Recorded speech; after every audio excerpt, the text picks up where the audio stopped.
Ya, Assalamualaikum warahmatullahi wabarakatuh. Selamat bertemu lagi teman-teman semuanya. Mohon maaf, mungkin videonya baru saya share. Sebenarnya di pertemuan kali ini saya hanya ingin merangkum secara keseluruhan teori yang sudah kalian jelaskan kemarin. Jadi saya ini membuat beberapa tabel gitu ya, buat eh, meng-highlight ya atau melihat fokus utamanya setiap teori itu ada di mana gitu. Nah, ini kita coba lihat kalau misalkan teorinya Spearman, teorinya namanya two factor teori. Terus ciri utamanya, jadi yang bisa kalian ingat adalah dia ada faktor umum, G faktor, dan faktor spesifik, S faktor. Lalu kalau misalkan Thorndike dan Thurston, teorinya connectivism dan primary mental abilities. Terus ciri utamanya yaitu kecerdasan tersusun dari berbagai kemampuan yang independen. Jadi, implikasinya tadi kalau misalkan teorinya Spearman, kalau kita analogikan ke dalam kehidupan sehari-hari, seseorang itu kalau di teorinya Spearman, ketika dia bisa untuk mengerjakan suatu tugas tertentu, maka dia juga itu akan pintar di tugas yang lainnya gitu. Namun berbeda terhadap teorinya Thorndike dan Thurston bahwa kalau misalkan seseorang itu pintar di suatu tugas tertentu, belum tentu dia juga pintar di tugas yang lain gitu. Jadi karena bersifat independen satu tugas dan tugas yang lainnya atau satu kemampuan dengan kemampuan yang lainnya itu bersifat independen. Nah, kalau misalkan Guilford itu ada struktur of intellectual model. Jadi mengusulkan 120 kemampuan, ada namanya operasi, isi, dan produk.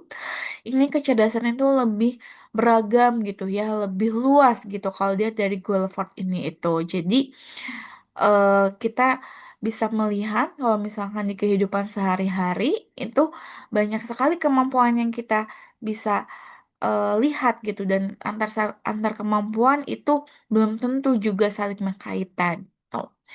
Nah, terus kalau misalkan Horn itu teorinya fokus utama di fluid sama crystal intelligence.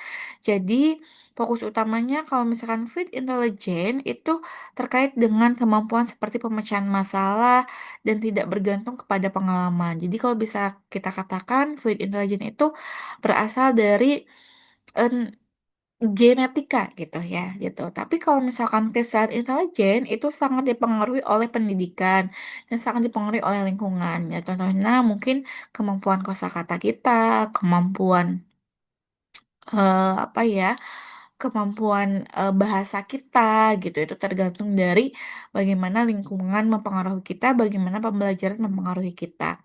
Nah, terus ada teorinya CHC, mengembangkan konsep GP sama GC, kemampuan tiga strata, yaitu kemampuan umum, kemampuan, dan kemampuan spesifik dengan teori mengintegrasikan, ya, kalau ini mengintegrasikan berbagai teori kecerdasan, gitu.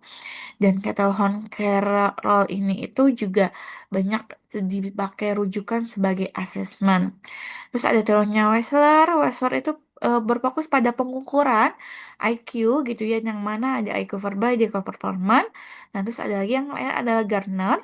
Gardner itu teorinya multiple intelligence, yang mana kita bisa melihat kemampuan seseorang dari 8 kecerdasan gitu. Jadi kita bisa melihat kecerdasan yang mana ya, apakah naturalis atau logika matematika atau yang lainnya. Nah, ini juga ada tabel lagi satu. Kita bisa lihat berbagai teori kalau dari konsep utamanya, struktur, fokus, sampai implikasi pendidikannya. Ini saya ambil dari beberapa jurnal, saya rangkum dari beberapa jurnal yang memang ada di Scopus ya gitu. Jadi bisa kita lihat juga ya kalau Spearman konsep utamanya G, terus kalau misalkan Thorndike ada berbagai kemampuan yang independen, Wilport 120 plus kemampuan intelektual, kalau Cotton Horn fluid dan kristal intelijen, Gardner kecerdasan majemuk gitu. Nah, terus kalau Spearman strukturnya G sama S faktor, terus kalau Thorndike 7 kemampuan mental, kalau Guilford ada operasi isi dan produk, terus kalau Caterhorn GV dan GC, terus Ganas 8 kemampuan kecerdasan. Jadi ini saya ini ya rangkum gitu dalam satu tabel. Nah, sebenarnya saya pertemuan ini hanya ingin menjelaskan terkait dengan ini, merangkum secara keseluruhan hasil dari pertemuan kalian kemarin gitu. Jadi silakan bisa kalian jadikan dasar nanti untuk UTS-nya. Jadi sebenarnya UTS-nya saya jelaskan di sini. Misalnya nanti saya akan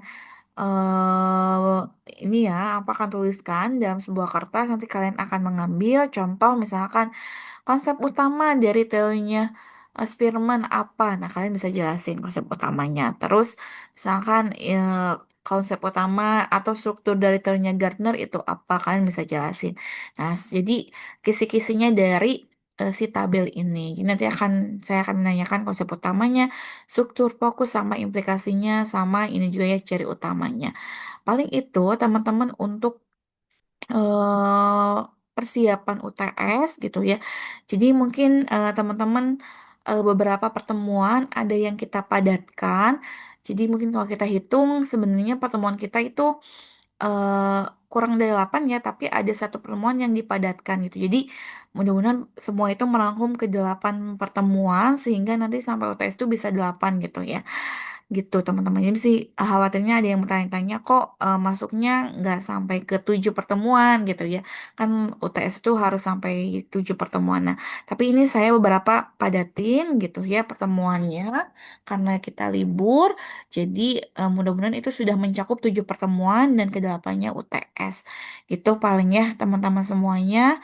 Nah, saya juga membuka sesi tanya jawab di Teams. Jadi kalian sampai hari Senin sampai nanti hari Kamis, mungkin kalau ada yang ingin mau bertanya, silakan ditanyakan di tim. Saya membuka obrolan atau diskusi di tim. Nanti akan saya jawab secara ini ya, maksudnya nanti akan saya lihat gitu dari hari Senin sampai Kamis nanti saya akan cicil untuk jawab gitu pertanyaan kalian di tim tersebut.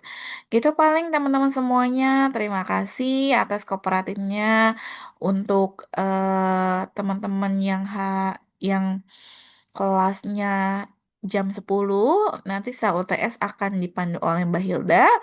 Nah, untuk yang jam 1 masih bersama saya. Terima kasih. Wassalamualaikum warahmatullahi wabarakatuh.